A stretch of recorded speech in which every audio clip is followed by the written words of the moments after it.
First, what I'm going to do is I'm going to grab this object here.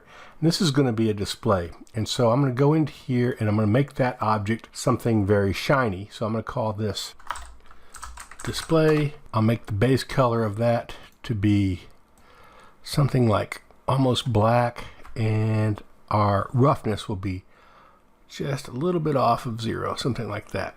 And then I'll select our object like we did before, and we'll add a new slot, and we'll just grab the display, and now you can see we've added that as the display quite nicely. Next, let's go ahead and adjust the plastic material, and let's move this up, and let's go into our shader editor and let's select it. And you can see we're in the display. We want to click on plastic. We're on plastic now, and really quickly we'll change the base color to something like this.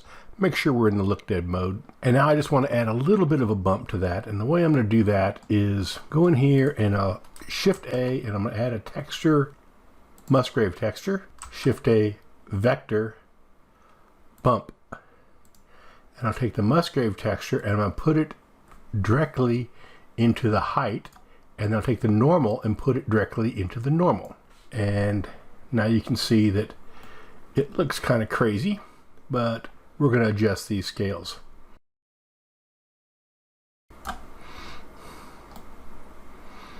Okay, so the reason why we're getting the stretching is because we actually have stretching in the object.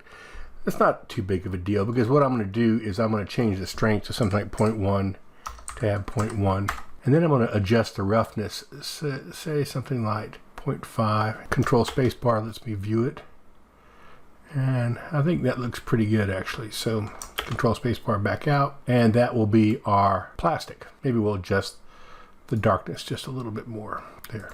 And there's our plastic. Next, I want to start to add some decals. We'll go over to our kit ops and we'll go to this Classic Corp, and we're going to grab this one that says unit right here, and I am going to add that insert directly to our object right here, and I'll hit the S button to scale it, and I'll zero it out on the X and move it up, and I think I'll just scale it out this way a little bit too.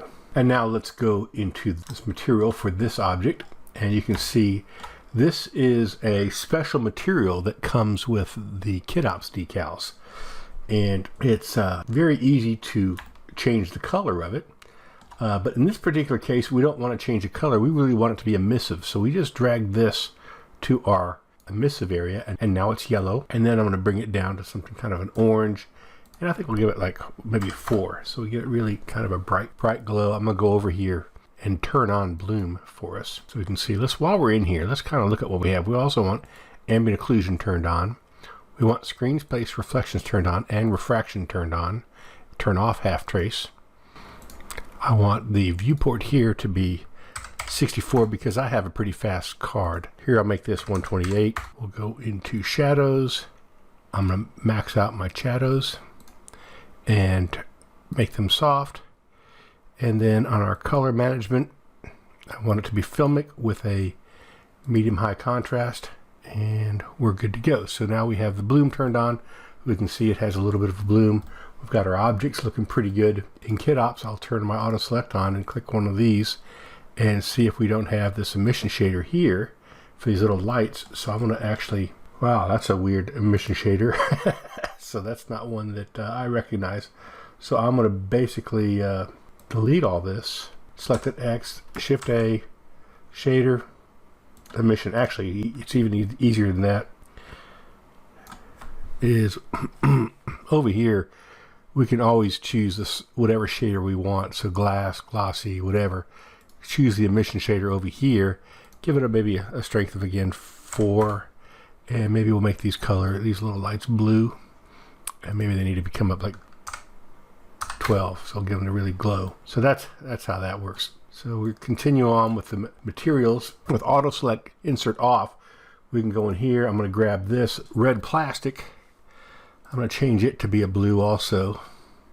I want it to be specular is 0.5, and I want the somewhat high. We also have these little chrome. So chrome is using the wrong shader, so let's go in here and we'll do a principal BSDF with metallic turned up to 1 and roughness turned way down.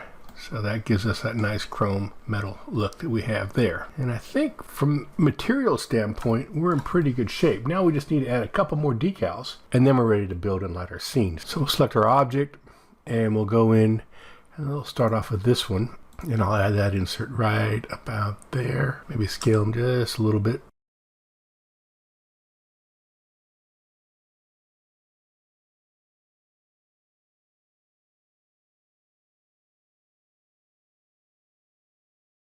Okay, and we may end up adjusting these colors. In fact, let's just do that real quick. With this set up, I'm going to go in here to our object, and I'm going to choose a little bit of a brighter color for that. Something like this. And then with this set, I can just put my mouse, hover it over here, and do Control C. I don't touch anything with the mouse. I just hover it right there. And then I can just go to any of these other decals and just hover again, Control V. And I think we're going to put something over here on the side. Maybe we'll do this inspected one. And this one, I'm going to make this one really bright. Okay, so now we have a couple more decals to add. Let's just do that real quick. I'm going to grab this icon here and add it directly to the buttons. So put it on the surface here, and I'm going to move it over here. Hit the S and scale it. Now, one of the things that you'll notice is that we have this, it's actually a little reflection that's being shown. I can move this down to get rid of it. The other thing that I might mention is I can also go in here and notice that we have the blend mode to alpha clip. I can make that alpha blend, and that will fix that. Unfortunately, that particular decal was set up for alpha clip. Need to fix that in a future KPACK. I'll talk to Sir Charles about that. But anyway, that'll get rid of that reflection. It doesn't really matter with these over here, whether alpha clip or alpha blend, because they're not on a reflective surface, but this one is. So if I go into here, remember we'll use our Control C, hover and paste to get that the same color. And then with this selected, I'm going to Shift D to duplicate it, type in X, and just move it over to this other button in there. We're good with that. And with that, I'm going to just take that and say RZ, and I'm going to move it around just a little bit just to give it a different, kind of a different aspect. And then lastly, this one right here, this inspected, I want to put another copy of him over here, and we can do that fairly quickly.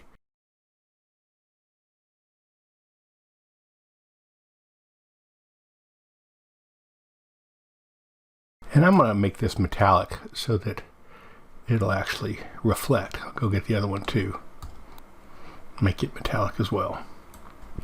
So now we have all of the decals. And lastly, what I want to do is, before we get to creating the final scene, is I'm going to go ahead and add some bevels to this. So let me show you what I'm talking about. So if I look at this object right here, the base, let's go into local mode. And we zoom in, you'll see it's extremely crisp. And that crispness makes it not look quite so real. So what I'm going to do is I'm going to select the object, and I'll go over to my modifiers. And I'm going to add a new modifier, and it's going to be bevel.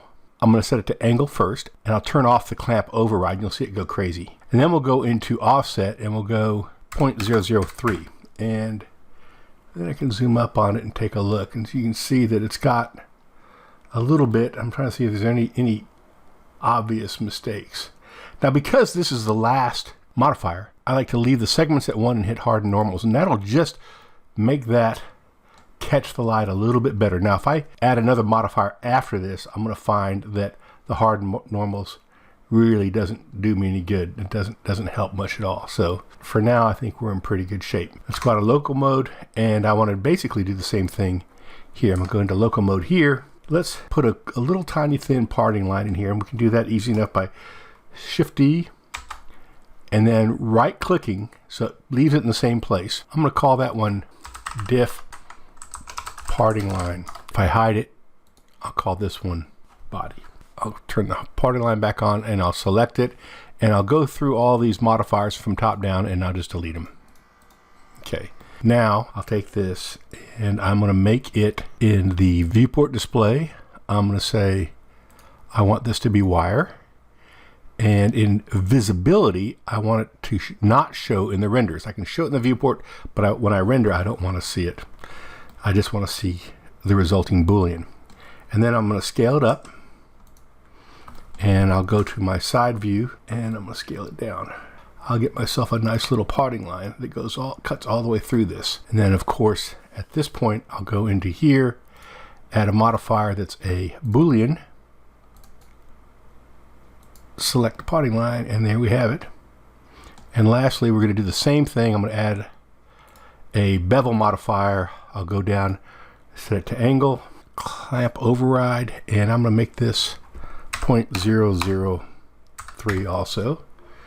And when we zoom in on this, around many of the areas, in fact, what I'll do is I'll go over here and just turn on the wireframe. I can see this bevel right there, and I'll hit the harden normals.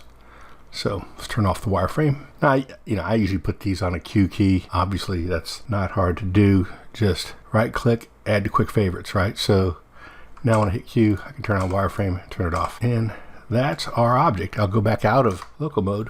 And now our object is complete and it's all ready to be set up in a scene and rendered. And that's what we'll do next.